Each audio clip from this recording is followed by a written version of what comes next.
Okay, today we're talking about how to use a multimeter.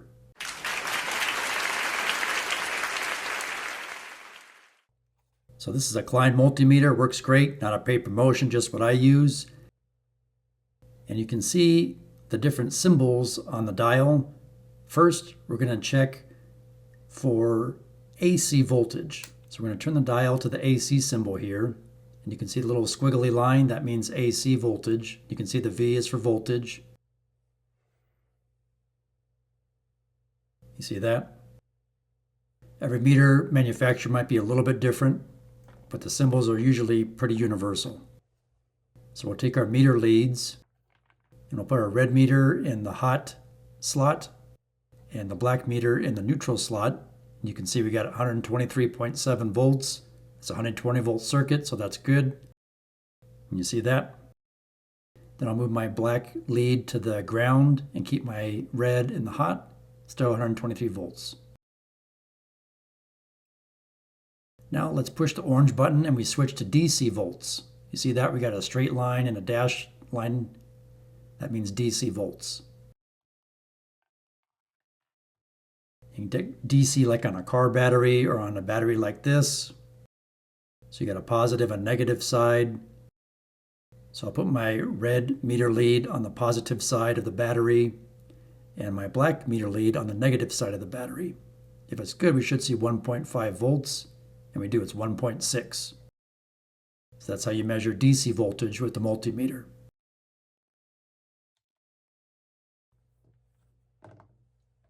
Okay, next, we're going to be measuring continuity and resistance. So when you have continuity, you'll read 0.0. So you can see you have a complete circuit or a complete path that the meter is reading. It says 0.0. That means you have continuity through this circuit. If it says OL, it means you have open line. That means you got an open in your circuit somewhere or a broken wire. So here's this piece of wire.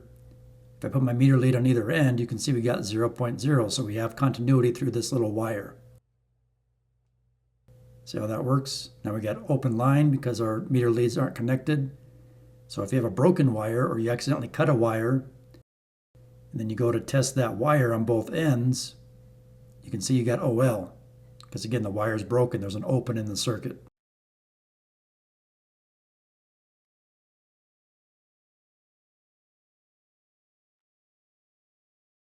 See that? OL. Because you can clearly see the wire is broken. So again, that's measuring continuity. Now we've got 0, 0 because we have a complete path. And to measure resistance of a circuit, so resistors will have a specific resistance rating.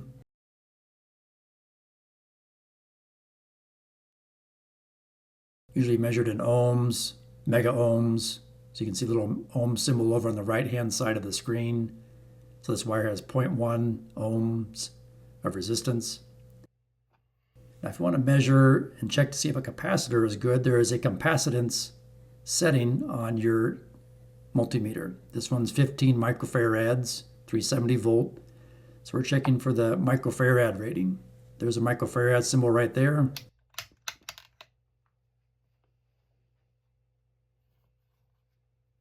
So we'll put 1 meter lead on each of the terminals. Give it a few seconds. You can see we're getting 15.5.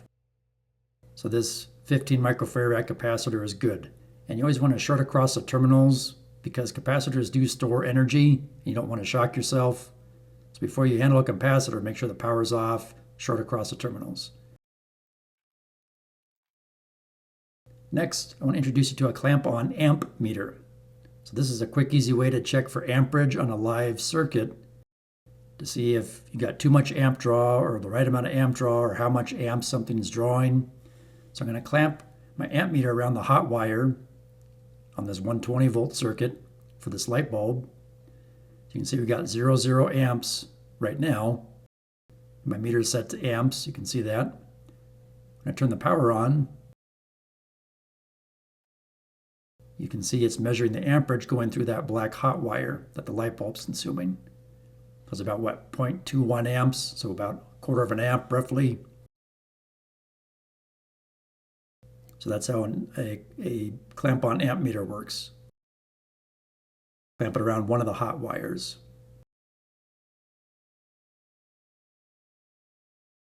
And you'll notice I'm not clamping it around the white cable or the white cord itself. That won't give you an accurate amp reading. It has to be clamped around the actual black hot wire like you see here.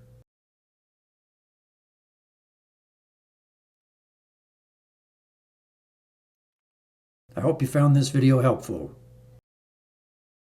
And now I'd like to tell you about a practical facilities maintenance handbook available now in ebook and paperback format. It has common facilities documents, signage, tags, resource and training material, as well as common shop equipment drawings that you can use to fabricate shop equipment for your facility. The link for this book is in the video description below. Or if you need hats, shirts, mugs, or weather-resistant stickers for your facility, there is a link in the video description below for this online facilities maintenance store where you can buy the products that you see here. I hope you find this helpful. Please like, share, subscribe, leave me a comment, and thanks for watching.